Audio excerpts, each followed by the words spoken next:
ang tawag ni President Bongbong sa ang description na ginawa niya, sabi ko mabait talaga si Presidente, suboptimal. Sabi ko hindi suboptimal itong budget ng 2025, subpar.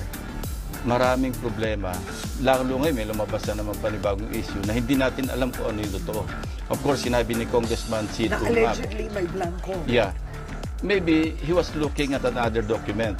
But ito, i-fast track natin yung proseso kasi iwanan na natin yung General Appropriations Bills ng House at saka ng Senate kasi i-reconcile yan sa BICAM. Fast forward tayo sa BICAM. Kung ang nakita ni Congressman Sid, yung unsigned na BICAM report, na iyon pa lang yung pipirmahan ng mga senador, well, baliwala yon kasi hindi naman yun ang BICAM report. Kung ang nakita ni Congressman Sid, yung signed by the Bicameral Conference Committee members, may problema tayo.